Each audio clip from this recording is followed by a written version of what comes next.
Dear Patriots, before the news starts, please subscribe to our patriotic channel by clicking the subscribe button.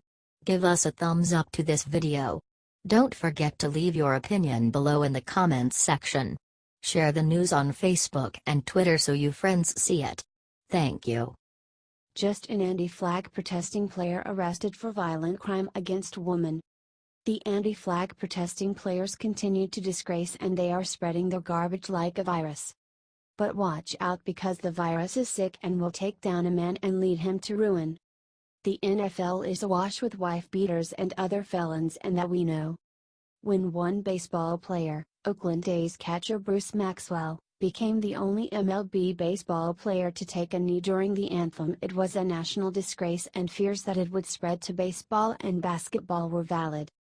But the NBA ended that idea with a rule saying all players must stand, and the MLB got tough and Maxwell became an isolated outbreak of the Kaerpernick virus.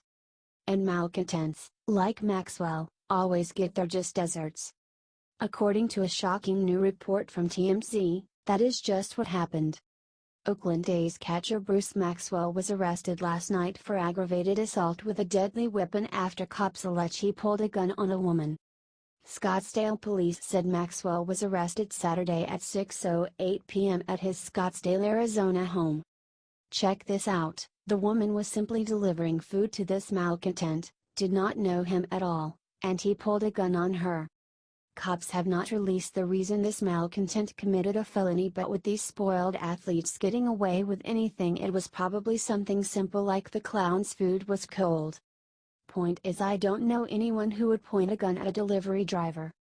And this is not an isolated incident, for anyone who would do that is a bad guy who has done bad stuff before and just never got caught. The police booked Maxwell on charges of aggravated assault with a deadly weapon and disorderly conduct. He should switch and go play in the NFL, don't you think?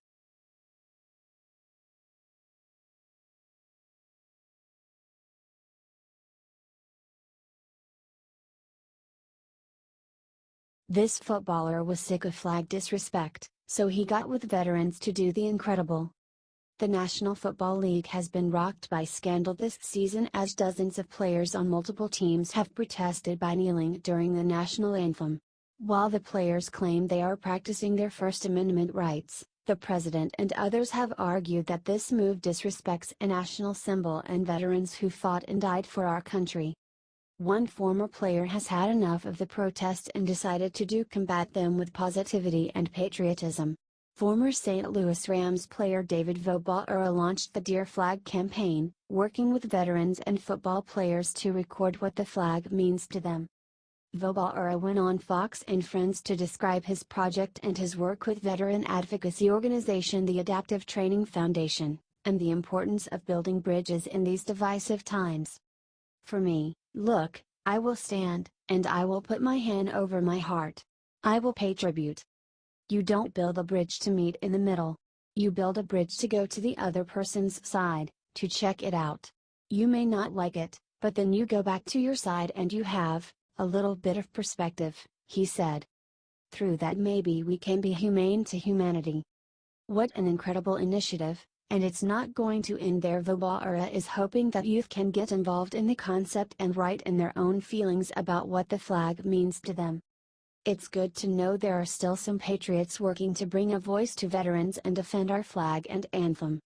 Share this out to spread the word about this awesome patriotic campaign. HT Fox News.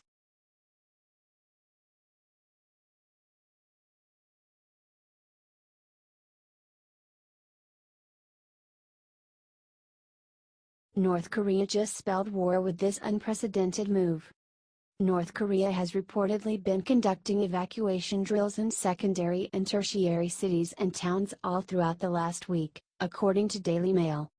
The drills are likely a preparation tactic in anticipation of war, sources say.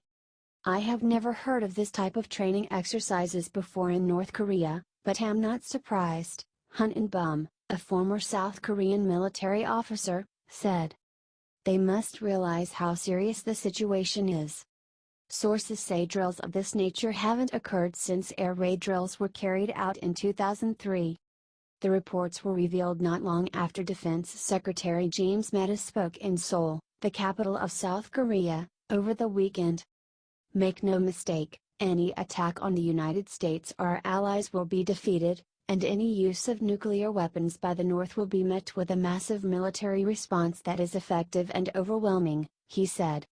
Mattis went on to say that Kim Jong-un is at fault for knowingly breaking international laws and facilitating unneeded missile and nuclear weapons programs.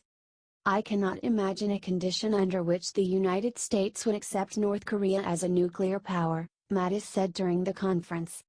Time will tell what comes of this conflict. Kim Jong-un has continuously pushed the envelope with missile tests and other triggering military actions in the North, but no official moves of war have been made yet by either side.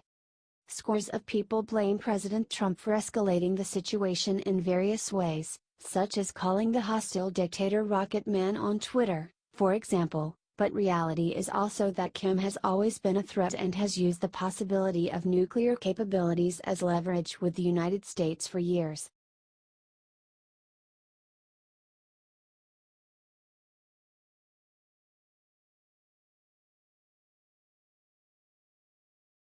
Shocking FBI report links far-left anarchists and ISIS in plot to destroy Trump.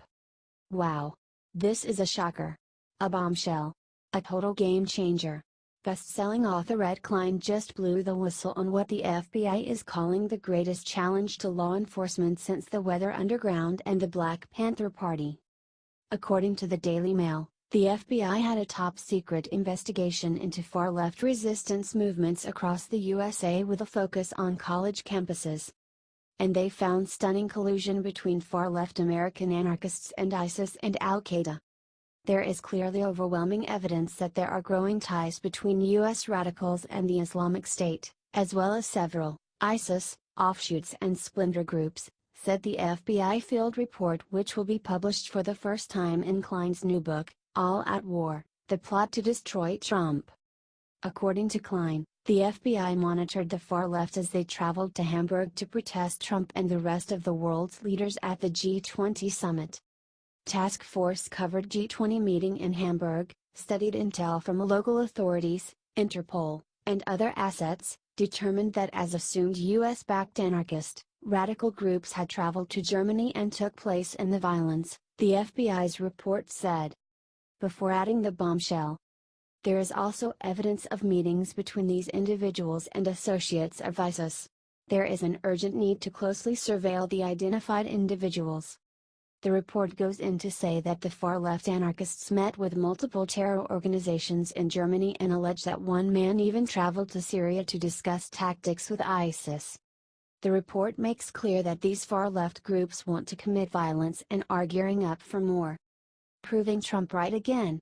Share this if you agree.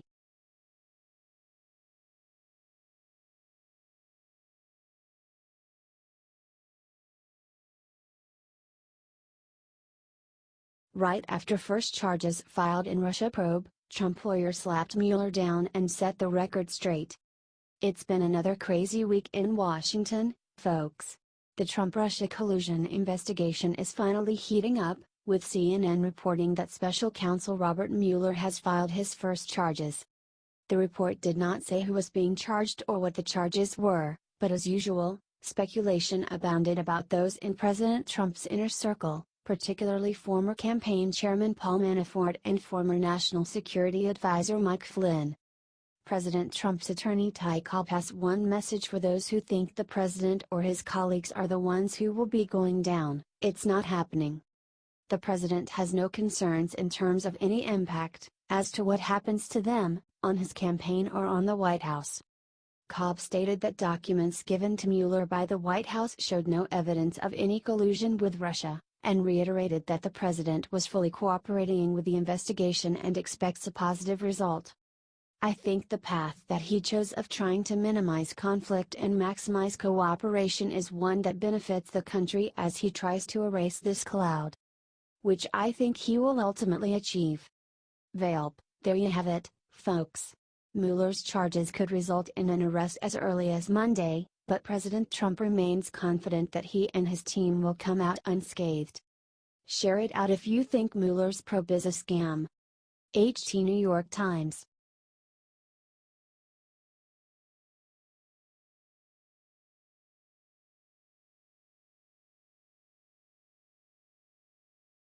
Woody Harrelson has dinner with Trump, gets up from the table to do something totally insane.